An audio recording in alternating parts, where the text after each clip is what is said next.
Haskell, we can't hear you.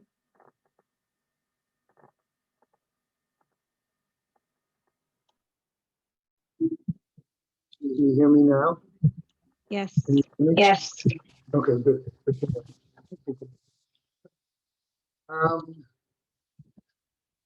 okay, so today I'm going to talk about household rituals in the early Bronze Age, moving away from a lot of the themes that have been covered already, dealing with temples, mortuary.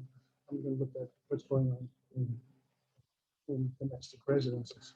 Now, one of the problems with uh, with trying to uncover rituals, ritual behavior, is that the ritual landscape is not a wholly physical one. We put up here the iceberg analogy, where you really only see the tip of the iceberg, but most of the iceberg is 90% of it is below the water. Same thing with rituals. We're trying to understand human behavior, but a very ephemeral one that doesn't leave much evidence on the ground.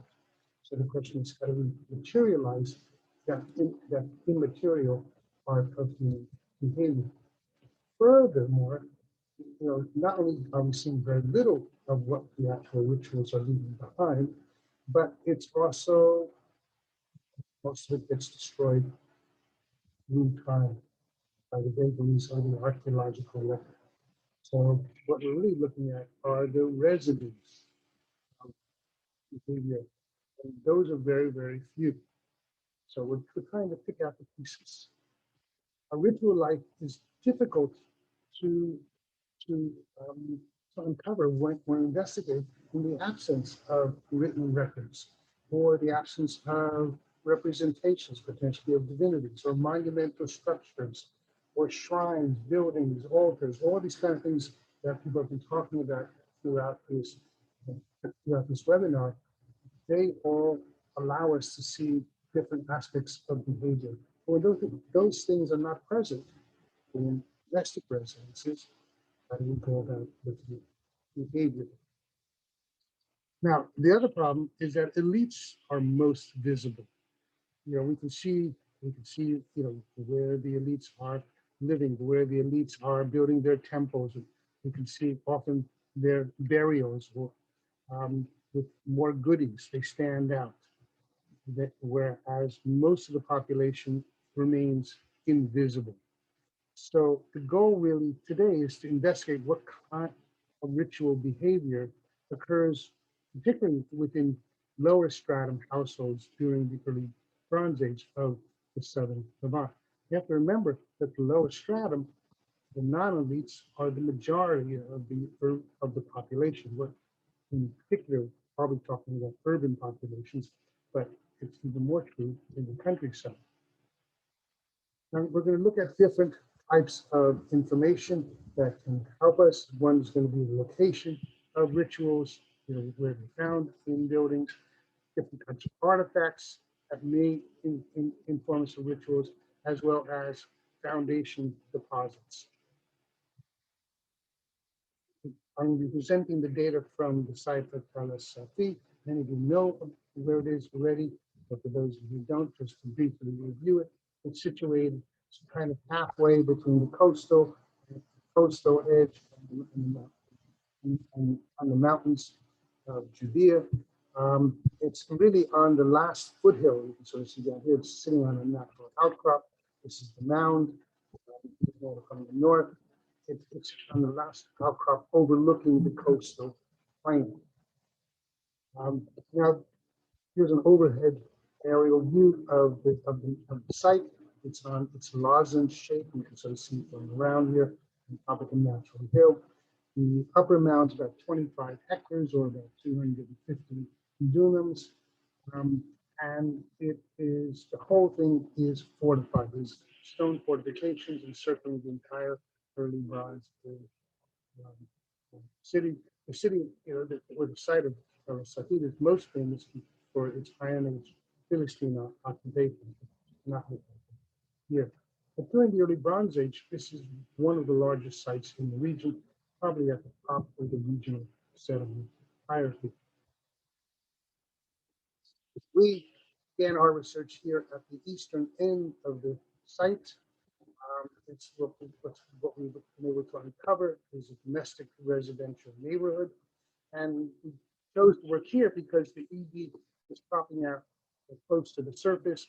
And so it wasn't as deeply buried as it is elsewhere. Like here, for example, some of the 4 meters of deposits, and probably even more up here for the higher, toward the western and higher end of the site. In our excavation area, we've uncovered a series of buildings. You can sort of see them, and they're in the like terraced rows, one row of buildings, an alleyway, another row of buildings, probably another row of buildings. And unfortunately, all out here has been lost due to erosion and later constructions. So we have parts of lots of buildings and a few entire buildings as well. And so see the schematic, but we have the X filled in some of these here. Just to briefly review, what we have are significant changes over time in the architecture as well as continuity. It's very clear that you have the same people living in this area through many phases. And what we have, this is called Area E, so it's stratum E5 is fifth stratum down, and then there's an A, B, C where there's architectural renovations. E5A is the earliest, the latest, I'm sorry. E5B is the middle, E5C is the earliest in this stratum. So these lower, middle, upper. And then we also have E6, 7, 8, 9. We've been able to not as fully excavate with these other earlier strata. And these two come from inside this deep probe where we finally hit bedrock. 2.5 meters below where it stopped in 7 strata. I'll talk about the information from many of these different deposits. First, let's talk about architecture and installations. What's the evidence? Well, there's really no evidence for niches or any special type of architectural feature within any of the buildings. The buildings are remarkably uniform in their layout. Composed of a long room on one side, probably a courtyard, since the spaces are too large to have been spanned by most of the trees in this area, and there's no evidence of pillars, in most of these courtyards. But there are other indicators possibly. For example, in the center of one courtyard over here, you can see there is a solid round installation here. It's next to Pebble Hearts. While it might be, it's near a ritual Yankee burial that we have here. So it's fun to play around with the idea that this is a the altar where the donkeys were slaughtered. There's absolutely no evidence for any ritual activity taking place on what is probably a working platform. Then there's also in the E5A, there's a close by here is where the solid ground went. And over here, there's a solid square construction, another kind of platform. It's near granary. There's no indication of what was being done on the surface, except that there is a hint, and I'll talk about that shortly.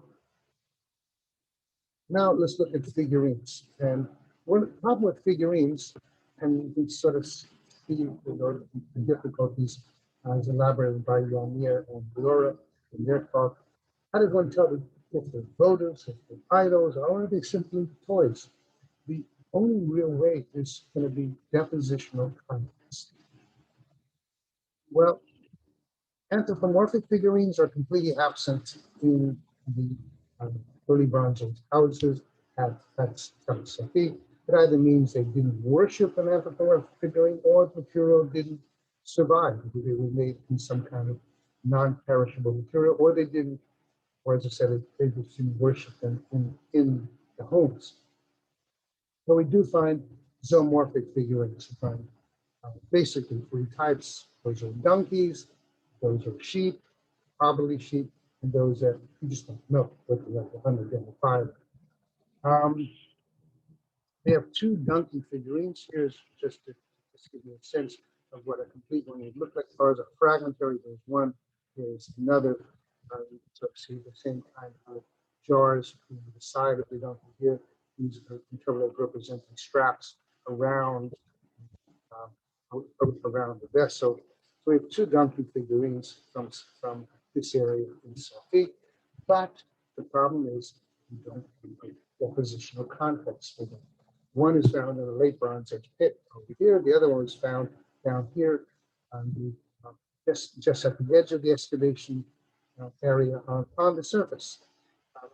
We assign these to UB based upon typological grounds, but you know, they may have had some kind of ritual connotation in the sense that we find them elsewhere in burials and other kinds of contexts, but we don't have any evidence of that right now.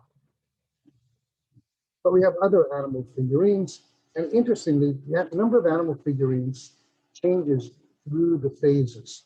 So, for example, in the earliest phase, we have two, then we have none in the E6, none in the E5C, only one in the E5B, and six in the E5A. Why there's so few in general? Why are they seem to increase dramatically? End of the occupation, just before the site is um, just before the site's abandoned. Um, at the beginning of the RB, we don't. It's not certain, but maybe they're just not cleaned up in the final phase, and not put somewhere safe. The animal figurines, well, sheep are readily identifiable. The others are mostly, amorphous and broken. Might be sheep. But the location of the figurines is actually very interesting because we find a bunch of them in, well, they're all in secondary contexts, except maybe one. Most, they're found inside walls as probably foundation deposits, or they are lost or discarded into the alleyway. Others are found, unfortunately, in disturbed areas from later time periods. But one of the figurines is actually found on that square platform that I discussed before. But unfortunately, we can't tell what species. Which But will we just in addition to the Student Senator Council recommendation, the April 13 meeting. could this be a signal that the platform has some ritual significance? It's uncertain. Most common ones are sheep, as I said. They're represented actually more than donkeys. So the focus has been a lot on donkeys. In fact, sheep seem to be much more common. That's something that should be considered in the future, talking about importance to economy, work of the society, religion. We have one zoomorphic figurine on a cobbled floor here in the E5B. So we don't know exactly significance of that. And then two very deep down in the E7 near this house over here. They're again inside the walls, probably or possibly they were placed as devoted offerings. Now the Safi EV figurines are very similar to those in Megiddo and other sites that speak to broad visual comparison with Safi. There's some from Megiddo. And what's interesting is that the Megiddo ones, so just referring to one of them, is actually found on the EV altar steps and the vicinity. Other than that, I got to give you what now. I said earlier that we think we think the chronology of that. Matt will have to talk a little more. Foundation deposits is the third domain, and basically we have two types of foundation deposits: the figurines and walls, for example, that I discussed earlier. And remember, they're all sheep or unidentifiable, and animal burials, which are to be discussed. Now, I've presented the animal burials in many times elsewhere, but that's partly because we keep finding more and more and more. Right now, we have, I'm going to present probably the most comprehensive description of all the donkeys that we found so far, and there's more than has been reported previously. In the B5C, which we have four domestic donkeys, four complete domestic donkey burials. One in this building over here, and three in the corner of this building.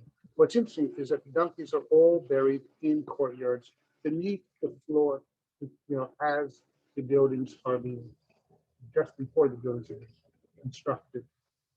Just to quickly show people, this is the donkey one that's been reported several times, and it's the clearest example of a ritual burial because the head has been decapitated, turned around, facing east, where the rest of the body is facing forward, the head is facing this way, and in a very unnatural, anatomical orientation.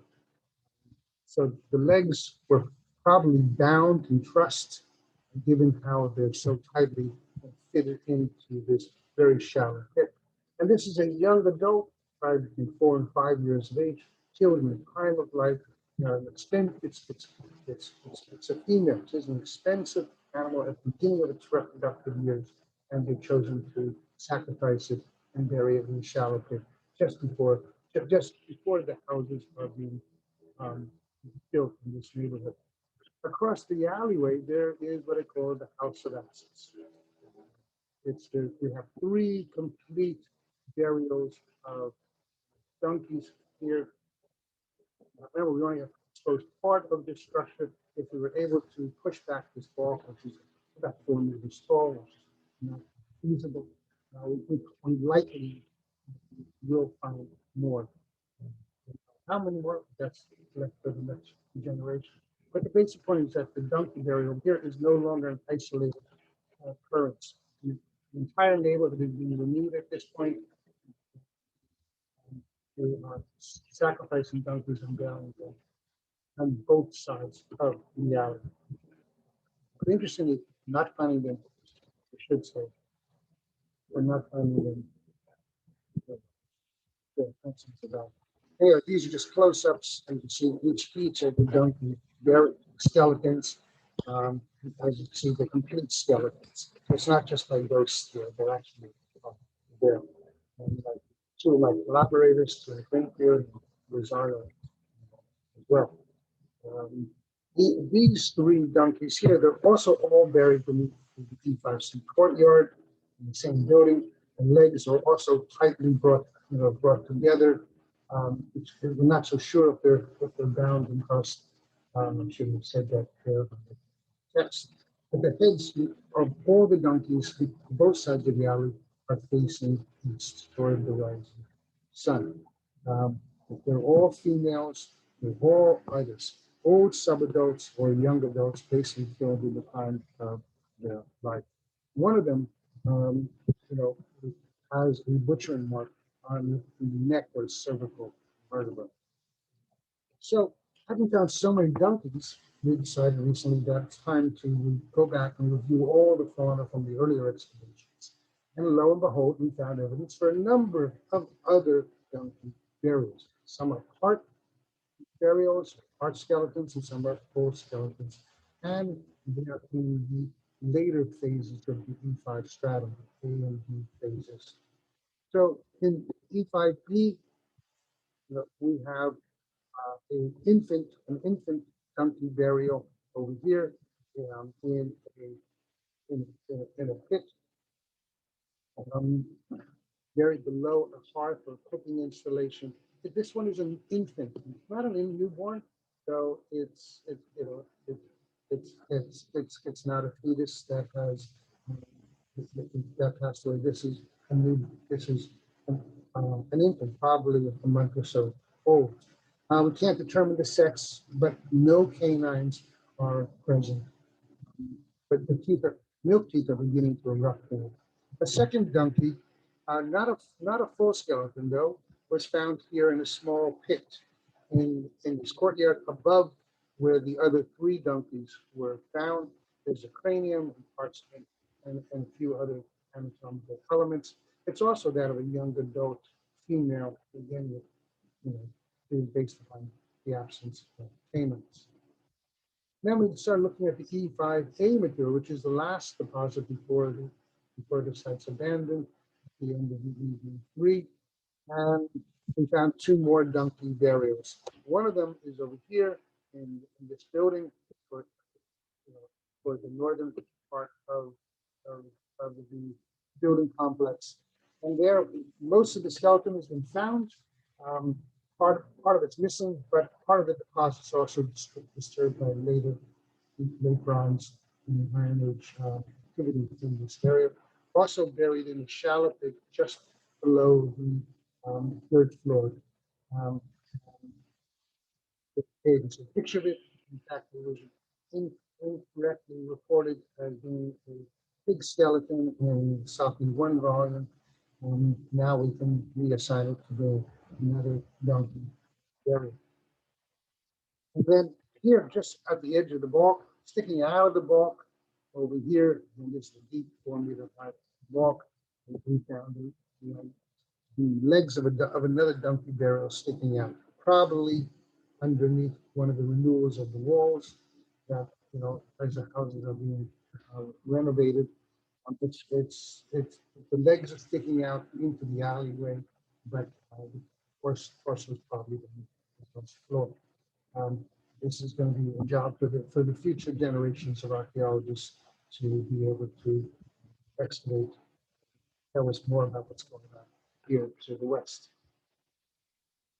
So we have donkey burials now in all the E5 subphases. In the E5C, which is the earliest, we have 4. In the E5B, we have 2. And the E5A, which is the latest, we also have 2. So it's not just when you build the neighborhood to begin with. In each phase of renovation, they're also sacrificing donkeys. So in E5C, you can see a major renewal of the neighborhood and burial of several donkeys in the E5A and B.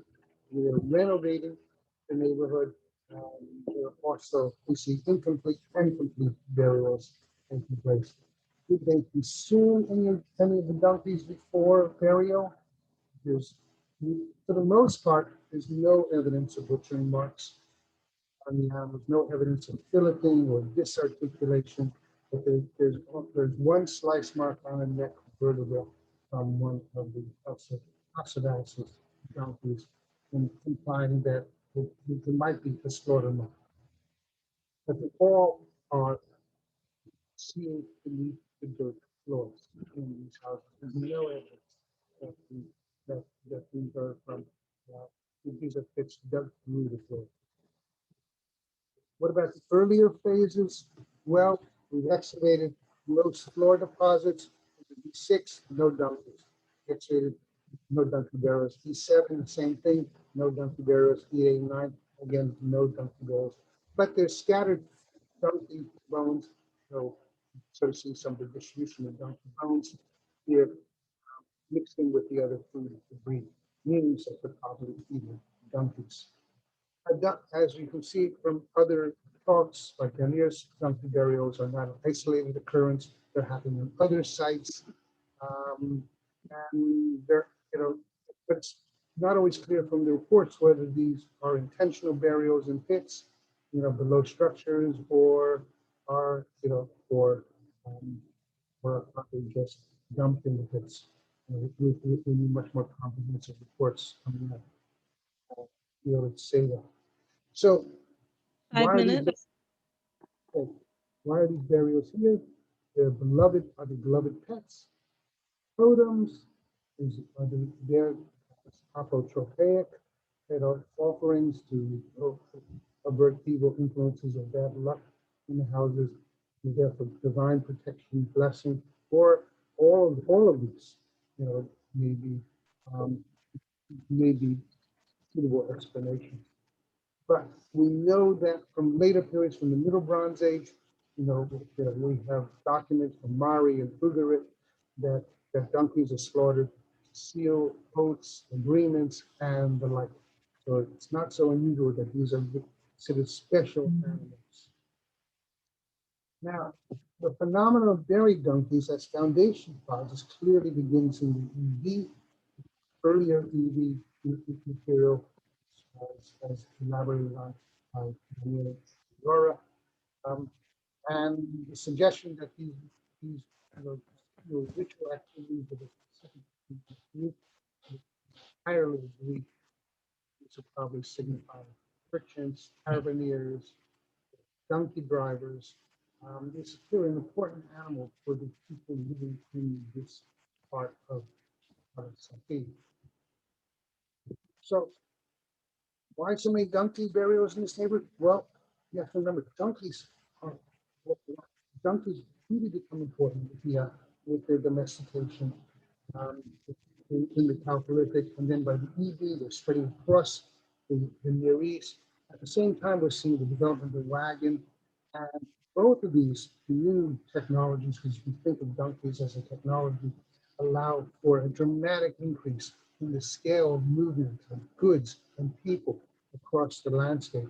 And we can see that even at Tell Safi with all these different exotic materials, you know, appearing, um, you know, in a lower stratum neighborhood. It's necessary. You think you find in unexceptional housing at the extent of the site. Clearly, these donkeys are more than treasured pets. They're buried with ceremony. Treasure pet might not be buried with the ceremony. If it wasn't a treasure pet, it definitely wouldn't be buried with the ceremony. Carefully, interred, intentionally, in pits, in shallow pits, the same kind of shallow pits below floors. So, does this signal the appearance of a new class of merchants, donkey drivers? Does it signify the cult of beasts of burden? You know, as suggested by Nevsky and Horowitz. Yes, I think they got it right. Donkey burials, you know, I think also are signals for the presence of merchants or carbineers um, in a site. You know, these carbineers, donkey drivers, muleteers, who require specialist knowledge, manage the animals, move across the landscape. And the landscape is dangerous, both of natural and cultural forces. So you ask for supernatural protection. If you know, in addition to all the other things you can do to protect yourself. Now, there's also a third set of donkey bones that I haven't mentioned before, and that is a lot of them that are mixed with the food debris on and above the floors. And many of them have butchering marks, as you can see here over here, which is basically direct evidence of consumption. So the idea of a dietary taboo on donkey meat consumption, there's no evidence for dietary taboo. They are chopping these guys up, they're filleting the meat off the bones and enjoying. So just to summarize quickly, we have three types of evidence we considered for ritual behavior in early bronze, lower stratum, domestic households. One could be installations, it's clear that they're all ritual based, but remember there is one with the figure in the top of it. The others are, you know, we have figurines, and third are the foundation deposit burials. they all hint at some kind of special ceremonial activity. So, what is the nature of household rituals? Well, in the early Bronze Age, particularly in lower stratum households, well, it's very personal. It relates to the immediate world around them, the animals, which are important to them, the sheep, donkeys. Rituals are implanted, brought into the base fabric of their homes. The ritual sacrifices for donkeys, and they're choosing expensive animals to sacrifice, not cheap animals. You could choose an old donkey, you know, and try and get away with it, and hope the gods don't notice. And the rituals are probably related to their lifestyles, and what's important to them: shepherding animals, transporting goods and people, which is why sheep and donkeys seem to be emphasized. And it's interesting, rituals are not public; they are private, and they don't seem to be formalized. Because they're not they're not happening in public places; they're happening within private homes. And there's a great deal of religious independence during this time period. And so I just want to conclude, thank my various colleagues, authors and co-authors. Three of them are here, and two others here. Two others are here as well. I just want to thank everybody for listening. Thank you very much. And thank you to all of our presenters for attending and presenting at our first EBIB conference. I'll open it up now to questions. Itzek? Thank you, Christina. First of all, I want to thank you, Shira and you, for a fascinating conference. It was really great. Now, several things. First, Christina, there are intact dolmen burials in Israel. We excavated at the Golan at Leviah, several of them, with complete vessels inside, and they were completely sealed and intact. I published it in my book about Leviah in 2018. And the fact is very simple. Whenever you have intact dolmens, they date to the EB1B. The Shamir dolmen, the Meshushim dolmen, and wherever you find intermediate bronze, they are all disturbed. It means that the dating of the intermediate bronze can date the use or reuse of these structures, but not their not the period where they were actually built. It's very important to understand this. Another question or a comment I have for David. David, there are cemeteries for near EB3 sites, EB3 towns, and the best example is Tel Yarmut. Around Tel Yarmut, there are burial caves with multiple burials, with dozens of complete vessels that date to the EB2 or mainly EB3. They were excavated by Yuda Dagan, they were excavated by Vladimir Zbenovich. They were not published yet, but they are, and they're not more than one, there are many burial caves. Another important thing is there is a burial cave with dozens of miniature vessels, complete vessels that date to the EB3 near Tel Achish, close to Tel Achish at a site called Ras El Nakur. So I guess that in the Shefela region, you have cemeteries that relate to EB cities. They have to be found and they have to be published. And another comment for Haskell, very interesting. The point of the way to distinguish between mainly in figuring between miniatures and votive vessels and children toy relates on their context. It means that you have to have a dedicated object. When you when you take it from its original context and put it in another context, and I refer to our excavation at Leviah, where we found dozens of miniature vessels, the miniature mainly bows, that were placed within the city wall just prior to the violent destruction of the city. I published it in Time and Mind. It means that it was a dedicated object. They took the miniature vessels from wherever it was found, and they were placed it in the way that became dedicated or voted. Thank you.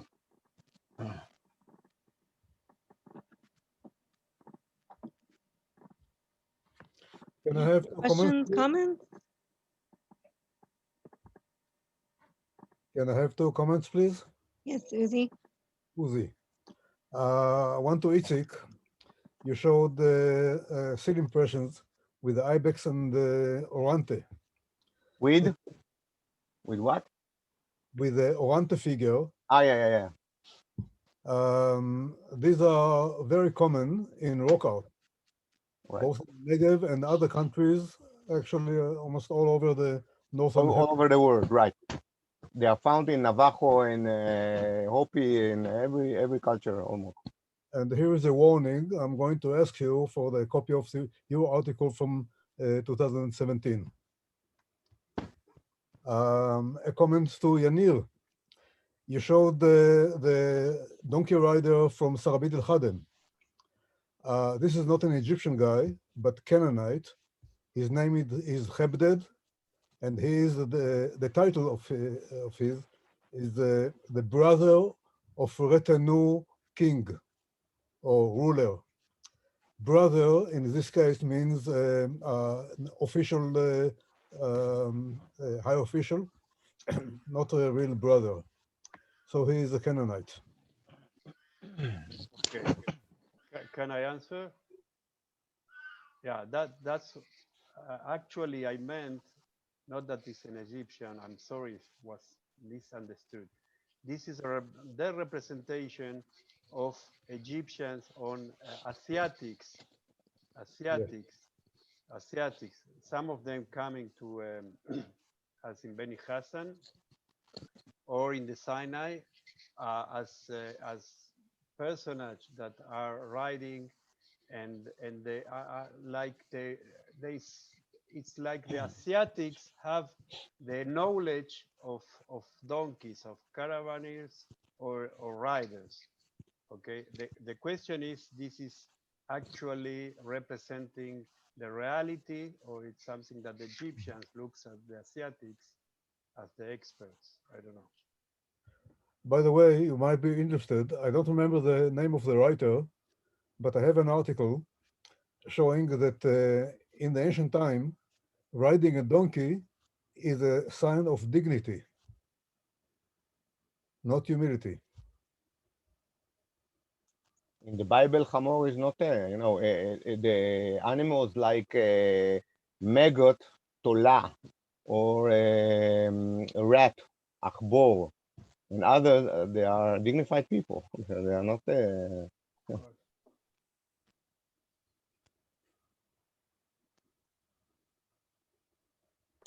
Okay, are there any other questions about any of the sessions? I have a question for Karen. Your cooking pots are very interesting because they are not to be found in the EB1B, and if I remember correctly, not in the EB23 mortuary contexts. There And is they're one. all, ma? There is one cooking pot at El And from Palmachim. Palmachim. We know for one exception of Palmachim from the EB1B. The rule is that there are no cooking pots. And as far as I know, the same goes for the MB. And as There's a far as few I in know, the MB, very few, but there are in MB as well. and as I know, also for Syria, in the also lacking cooking pots in the mortuary context during the EB and I think also MB, but I'm not sure. The MB is quite rare, a cooking pot. to find a burial key. Maybe it's a northern phenomenon. I don't know, but it's very interesting. I think also that there's more research to be done on it. And like I said, I think it's been overlooked.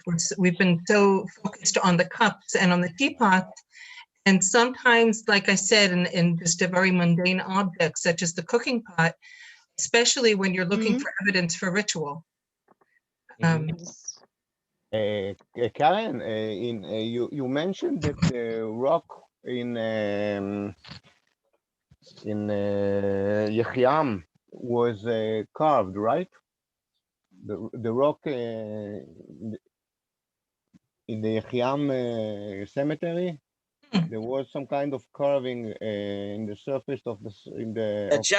The channels. She was Yeah, talking yeah, about yeah, the yeah, yeah. channels. Exactly. We have It's the the same thing in channels. Ramat Bet Shemesh. Yeah, The point is the rock was hewn, and there was some kind of a manipulation in the rock.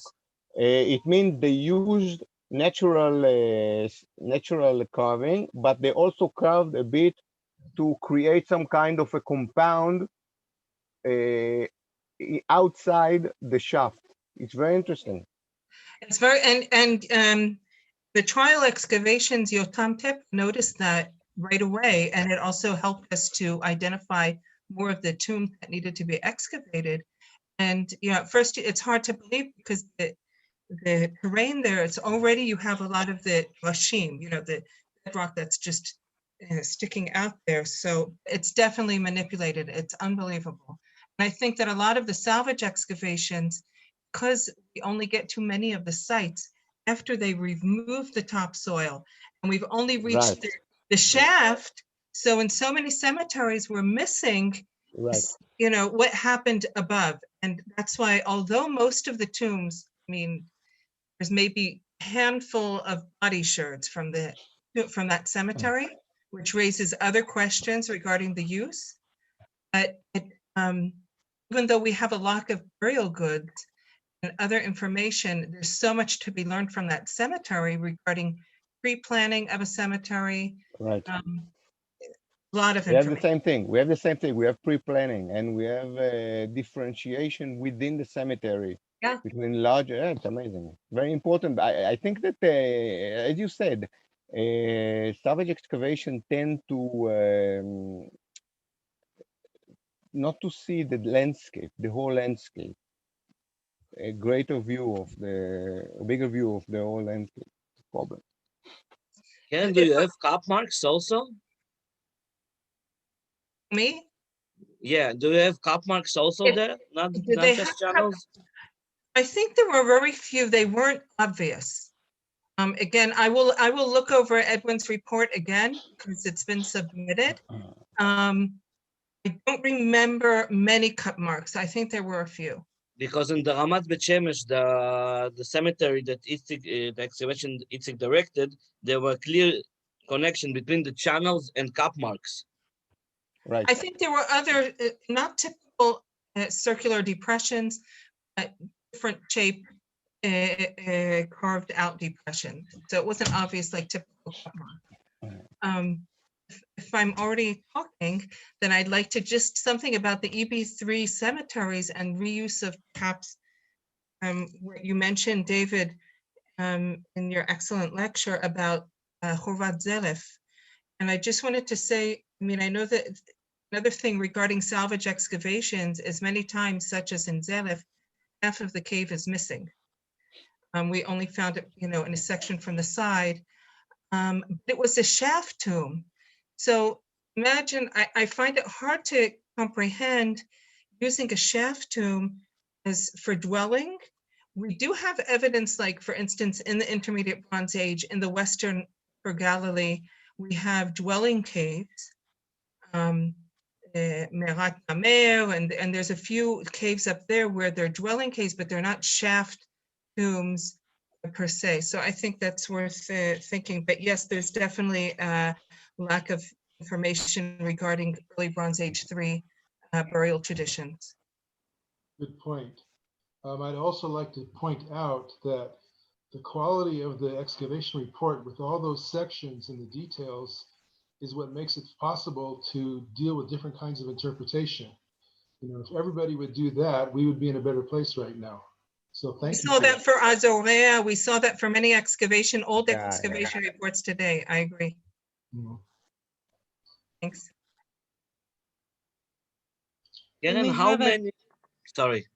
We have a chat question for Haskell about how you know that these are foundation burials and not just an area marked for equid disposal.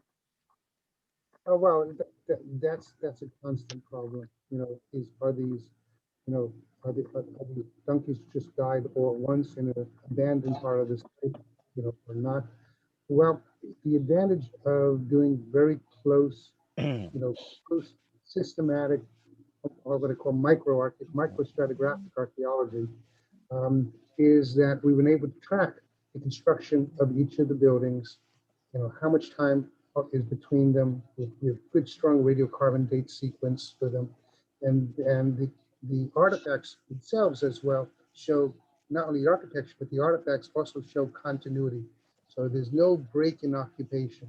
So, you know, that the neighborhood is purposely renewed completely at various times. It makes sense. Mud brick architecture gets very unstable and it's, you know, it's and you knock it down and you just renew a whole bunch of houses at the same time.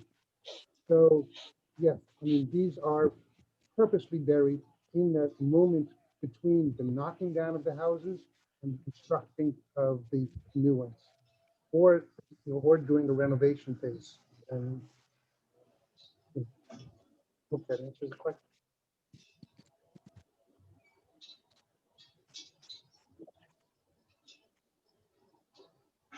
Okay.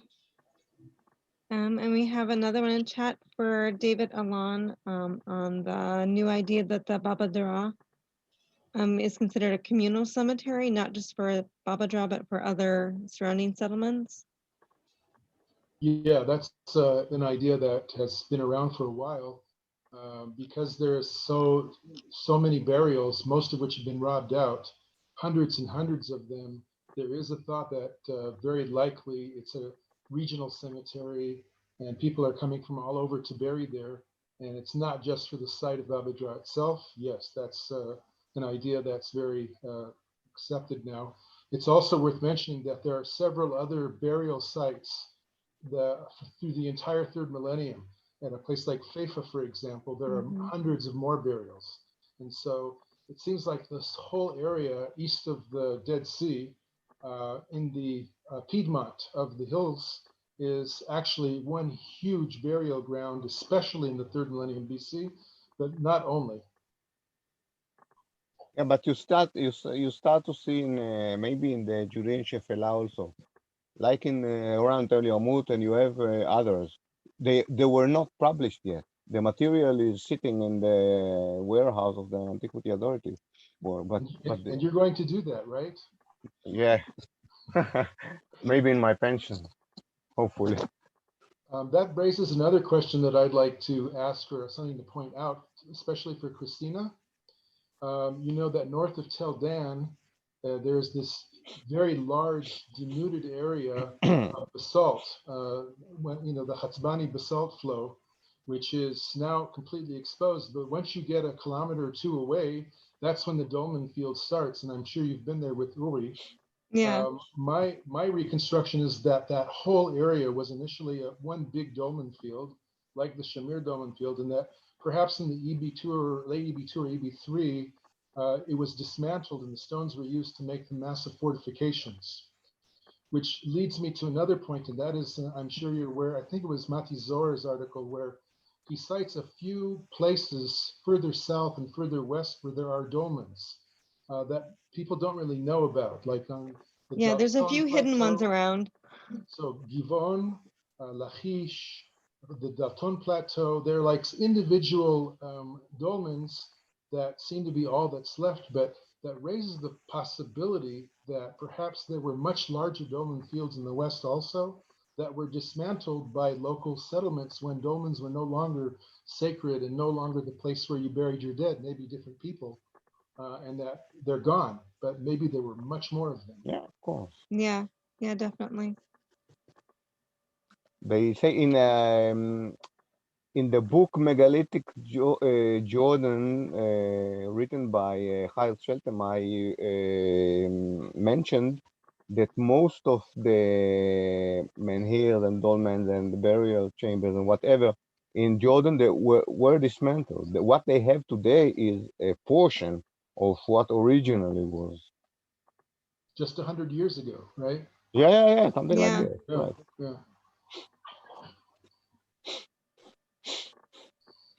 Are there any other questions, comments? If not, I'll ask Aaron to wrap up our meeting for us. Okay, well, thank you all. And of course, thank you, Christina and Shira, for the idea and for putting together this really nice panel of speakers and all the discussion that came from it. I'm also very glad that the let's call it the League of EB joined an activity of the Minerva Center. You are welcome, guests. I hope we will be able to have additional um, um, workshops, meetings that deal with the EB in particular. But something that I would like very much is that there's so much interaction and interface between issues that we're dealing with in later periods and issues that we're dealing with in the EB, and we don't. Many of us keep to our little fields and don't combine. And I think we could utilize a lot of more interface in the future. So let me wish you to come again. Thank you, and hopefully in the next few days. Those lectures that were recorded and we have permission from the lecturers to post, we'll put up on the website, and I put in the chat the link to the website. Okay, thank you very much. Thank you. Thank you. Bye. All right, thank you.